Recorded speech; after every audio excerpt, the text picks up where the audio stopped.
All right, folks, we are back for day 2 of Marvel Studios' What If Season 2. We got episode 2 today, of course. We got 9 days of this. Each day you get to unwrap a new episode of What If Season 2. So it's really exciting. Yesterday we got the premiere.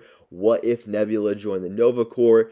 A phenomenal episode. Really just so good and so unexpected because that was the ones I was kind of, not really looking forward to a whole lot, but then it turned out to be one of the best. So I really thoroughly enjoyed that. And today we have probably the episode I was most highly anticipating, and that is What If Peter Quill Attacked Earth's Mightiest Heroes, where we get to see the 80s Avengers. What if the Avengers had to form all the way back in the 80s, see what characters were available at that time, see the interactions between some of them. So that was definitely really fun and something I was really looking forward to. Also seeing them face off against Peter Quill and Ego.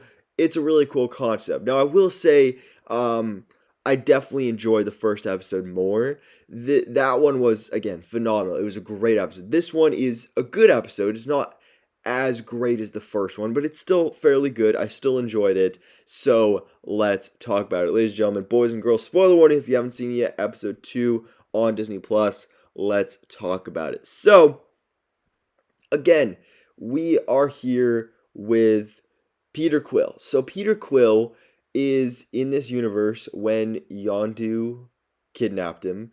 Instead of Yondu, having a change of heart and raising him with the Ravagers, he instead ended up giving him to his father, Ego. And Ego turned him into this powerful little child who was basically mindless and brainless and, couldn't have any thoughts of his own. And then we get some backstory here that they together have been destroying planet after planet. Asgard has been destroyed. Jotunheim has been destroyed. And now he has been sent to Earth. And the seed has been planted. And Peter Quill is just kind of there, just causing havoc. So this is when we have to form the Avengers. We got Peggy Carter and John Slattery's Howard Stark behind the group here, and they form the Avengers. So we got Hank Pym coming in here as Ant-Man. We got Bill Foster as Goliath. Of course, Lawrence Fishburne was introduced as that character in Ant-Man and the Wasp, and then after that, it was said that he had some history as Goliath and, as a giant man himself. So we actually get to see that on display here. So that was really cool. That was fun to see. And we also have King T'Chaka, because of course at this point he's the king of Wakanda. He is the current Black Panther. So we have him joining the team. We also have Bucky Barnes, the Winter Soldier. This is when he actually is in Winter Soldier mode. And finally, we also have Wendy Lawson, Dr. Wendy Lawson, as basically the Captain Marvel of this time, of course, Marvel. So that was really fun to see. Great group, great lineup here. And so they all go out, they all fight Peter. Things don't really go well for them. They kind of underestimate him, like, oh, he's just a kid, but he whoops their butts. So then they come back in, and actually Thor shows up, because of course Thor, he's super old. He's been alive for thousands and thousands of years, so he's alive during this time.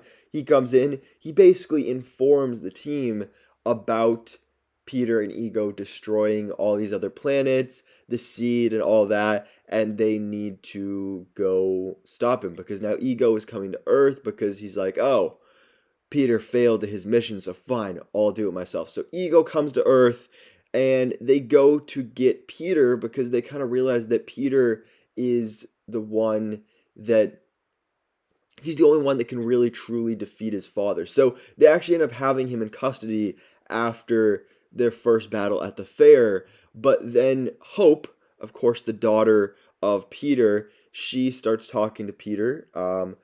Did I just say daughter of Peter? Daughter of Hank, aka Ant-Man. And, of course, she and Peter kind of have a bond. They kind of form a relationship here because, they're the same age. They have a similar love for 80s music, which is one of my favorite parts of this episode, is the 80s music throughout. I'm a big 80s guy myself, so I love that. Also, fun fact, Marvel Studios actually released an official Hope Van Dyne's 80s music playlist on Spotify. It's officially called Hope's Tracks to Astonish playlist, which is itself a reference to the Avengers being, Tales to Astonish in the original Marvel Comics debut. So that's pretty cool right there. So they bond, she lets him out, and she gives him her Walkman. So he gets that. And, it's such an unexpected relationship because, we've never seen those two characters interact in the MCU before, but it makes so much sense. They can bond about their mothers being gone, and they can bond about their love for 80s music. And again, they're a similar age, so I think it works. It's really cool. It was great to see. Is it just a friendship? Is it a blossoming romance? Who knows? But I would love to see these two characters interact in the mainline MCU at some point in the future as well. I think that'd be definitely a lot of fun. But anyway, she lets him go. He's on his way back to Missouri, but then Hank has to go get him so that they can, use him basically to save Earth and to take down Ego. You got the Winter Soldier in here as well. He wants to just shoot and kill and assassinate Peter, but then Howard Stark comes in with some wise words, and he's like, "Oh, Steve Rogers wouldn't want you to do this and all that," because apparently there's been rumors that this mysterious Winter Soldier is Bucky Barnes. So I love that dynamic with Peggy and Howard as well. And so yeah, everybody comes together. The day is saved.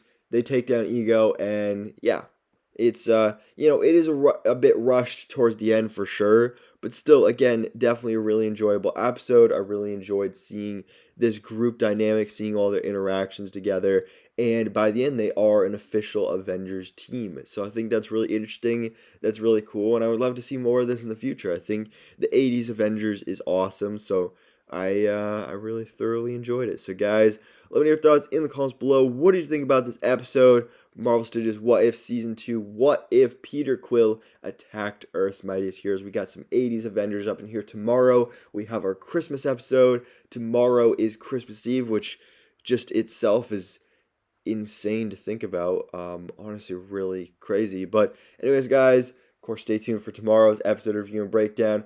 Thanks so much for watching. Please drop a like if you enjoyed this video and hit the subscribe button so I can keep you up to date on everything that goes on in the Marvel life.